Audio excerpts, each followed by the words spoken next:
नमस्कार, मैं हूं श्वेता रंजन और आप देख रहे हैं क्लियर कट, जहां सवाल सुलगते हैं और जवाब मांगते हैं सिस्टम से, सरकार से और समाज से। आज की शुरुआत एक ऐसी बहस से जो बड़ी खबरों की भीड़ में कहीं दब गई। देश की राजनीतिक नब्ज बिहार में धड़क रही थी, सत्ता तक पहुंचने की जंग चल रही थी। वहीं दिल्ली, देश की राजधानी, एक आतंकी धमाके से दहल उठी।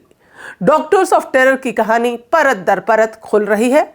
अल फलाह यूनिवर्सिटी से लेकर बांग्लादेश तक के नेटवर्क सामने आ रहे हैं।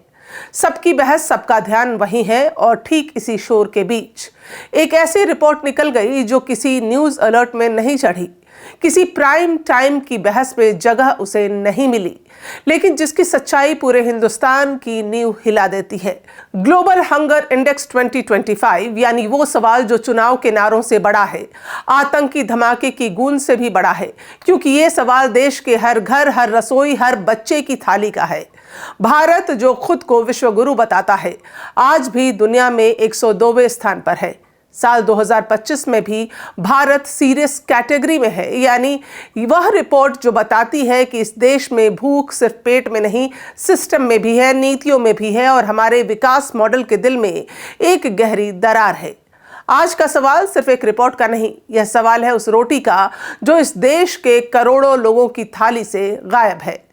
सवाल है ग्लोबल हंगर इंडेक्स 2025, एक ऐसी रिपोर्ट जो बताती है कि इंसान ने चांद पर कदम रख लिया, लेकिन अब भी हर 10वां इंसान भूखा है। दुनिया में जहां टेक्नोलॉजी ने चमत्कार कर दिए, वहीं पेट खाली है, बर्तन सूने हैं और बच्चे कुपोषण से दम तोड़ रहे हैं। रिपोर्ट के मुताबिक दुनिया के सबसे भूखे देशों में शामिल है सोमालिया, दक्षिण सूडान, लोकतांत्रिक गणराज्य कांगो, मेडागास्कर, हैती, चाड, नाइजर, यमन और पापुआ न्यू गिनी। इन देशों के सामने युद्ध है, सूखा है, हिंसा है और जलवायु संकट की मार है। लेकिन इस सूची में जो नाम सबसे ज्यादा चुभता है वो है भारत, क्योंकि भारत वह देश है जो खुद को विश्व गुरु कहता है, जो कहता है कि उसके पास अन्न का भंडार है, जो चांद पर पहुंच चुका है और फिर भी अपने ही बच्चों को भर पेट खाना नहीं दे पा रहा। ग्लोबल हंगर इंडेक्स 2025 में भारत की रैंक 102वें नंबर पर है। भारत का स्कोर है 25.8, यानी सीरियस कैटेगरी। अब सोचिए, वही भारत जिसके पास दुनिया की सबसे बड़ी खेती योग्य जमीन है, जो अनाज का चौथा सबसे बड़ा उत्पादक है, वही भारत अपने लोगों को रोटी नहीं खिला पा रहा।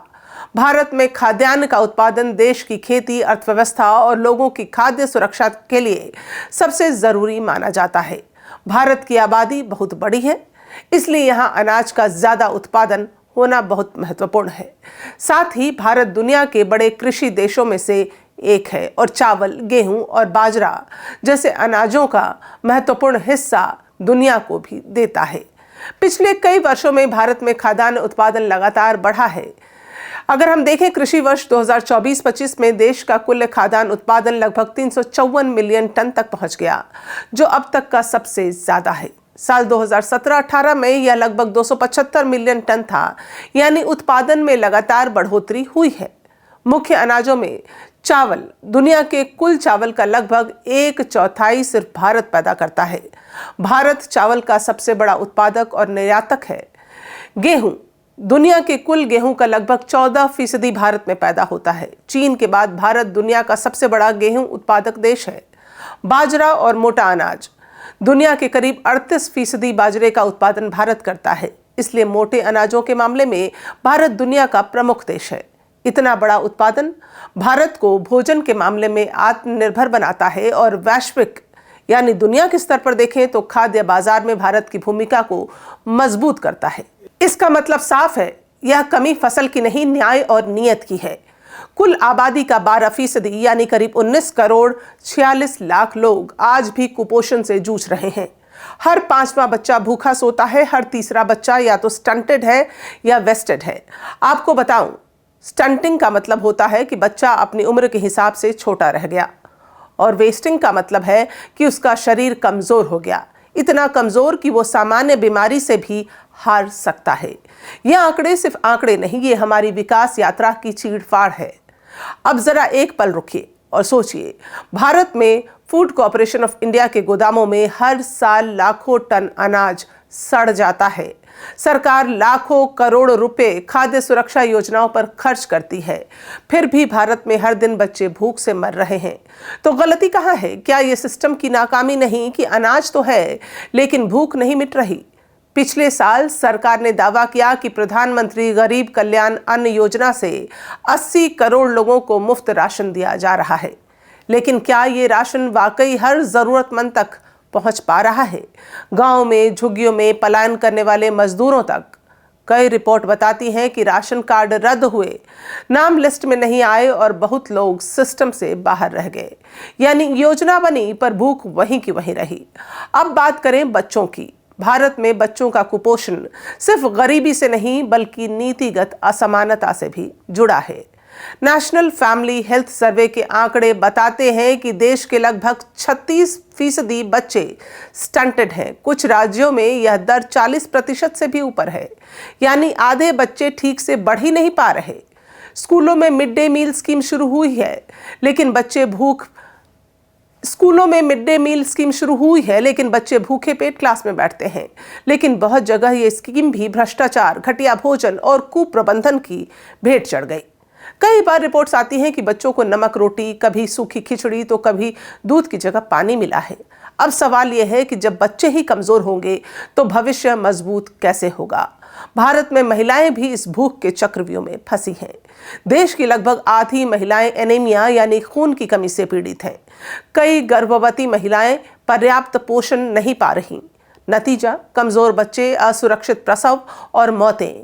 क्या ये वही मां भारती है जिसकी हम बात करते हैं, जहां खुद मां को पोषण नहीं मिल रहा? कृषि की हालत भी इस संकट का बड़ा कारण है। जलवायु परिवर्तन ने खेती की रीढ़ तोड़ दी है। कहीं सूखा है, कहीं बाढ़ है, कहीं असमय बरसात है, फसलें बर्बाद होती हैं। किसान कर्ज में डूबे, आत्महत्याएं जारी रहती हैं। देश में लाखों किसान खेती छोड़कर शहरों में मजदूर बन गए हैं और वहां मजदूरों की हालत सबको पता है। रोज का काम, रोज की रोटी, एक दिन काम नहीं तो पेट खाली। क्या यही विकास है? भारत में आर्थिक विषमता इतनी गहरी है कि अमीर और गरीब की थाली में जमीन आसमान का फर्क है। जहां एक ओर शॉपिंग मॉल में लोग खाना बर्बाद कर देते हैं, वहीं दूसरी ओर झुग्गियों में लोग 2 वक्त की रोटी के लिए तरसते हैं। एक ओर बच्चे पिज्जा, बर्गर खाते हैं, दूसरी ओर बच्चे मिट्टी और पानी पीकर सो जाते हैं। क्या ये 2 भारत नहीं है? ये 2 भारत है। एक डिजिटल, दूसरा भूखा। एक चमकदार, दूसरा सिसकता हुआ। और इन दोनों के बीच की दूरी हर साल बढ़ती जा रही है। अगर हम आंकड़ों से बाहर झांकें तो भूख सिर्फ भोजन की कमी नहीं, यह एक सामाजिक अन्याय है। जब संसाधन मुट्ठी भर लोगों के हाथ में सिमट जाए, जब ग्रामीण इलाकों में शिक्षा और रोजगार की कमी हो, जब स्वास्थ्य सेवाएं टूटी हो, तो भूख पनपती है। भूख सिर्फ पेट में नहीं, सिस्टम में है, जो अमीर को और अमीर बनाता है और गरीब को और भूखा छोड़ देता है। भारत में बेटी बचाओ बेटी पढ़ाओ की बात होती है, पोषण अभियान की बात होती है, लेकिन धरातल पर इसका असर कितना है? अगर हर साल लाखों बच्चे कुपोषण के कारण मर रहे हैं, बीमार हैं, तो फिर ये योजनाएं किसे बचा रही हैं? अगर हर 5वीं महिला एनीमिक है तो न्यू इंडिया किससे बनेगा? सरकार का कहना है कि स्थिति बेहतर हुई है। हाँ, पिछले दशक में कुछ सुधार जरूर हुआ है, लेकिन क्या इतना कि हम आत्मसंतुष्ट हो जाएं? ग्लोबल हंगर इंडेक्स की रिपोर्ट को पॉलिटिकल टूल कहकर खारिज कर देना आसान है, लेकिन सवाल यह है, क्या आंकड़ों से भागकर सच्चाई बदल जाएगी? क्या भूख के आंकड़े विदेशी साजिश हैं या हमारी ही विफलता का आईना है? हम ये भूल जाते हैं कि भूख लोकतंत्र की सबसे बड़ी विफलता है, क्योंकि भूखा इंसान वोट नहीं सोचता, वो सिर्फ जिंदा रहने की लड़ाई सोचता है। और जब पेट खाली हो तो लोकतंत्र की आवाज भी कमजोर पड़ने लगती है, दबने लग जाती है। भारत में हर साल लाखों टन खाना शादी, होटल और पार्टियों में फेंका जाता है। सोचिए, वही खाना अगर जरूरतमंदों तक पहुंचे तो कितने जीवन बच सकते हैं। लेकिन हमारे समाज ने बर्बादी को रिवाज बना लिया है। हम भूल गए हैं कि थाली में जो बचा है वो किसी की जिंदगी हो सकती है, किसी की जिंदगी बचा सकती है। तो आज सवाल सिर्फ सरकार से नहीं, हमसे खुद से भी है। क्या हमने कभी सोचा कि जब हम प्लेट में खाना छोड़ते हैं तब कोई बच्चा उसी वक्त भूख से रो रहा होता है? क्या हमने कभी कोशिश की है अपनी सोसाइटी, ऑफिस या स्कूल में फूड बैंक बनाने की? क्या हमने कभी भूख को सिर्फ खबरों में नहीं, हकीकत में देखा है। भारत की भूख का इलाज केवल योजनाओं में नहीं बल्कि संवेदना में है। भूख सिर्फ पेट की नहीं होती, यह अंतरात्मा की भी होती है। और जब तक दुनिया के किसी कोने में कोई बच्चा भूखा सोएगा, तब तक हर सभ्यता अधूरी रहेगी।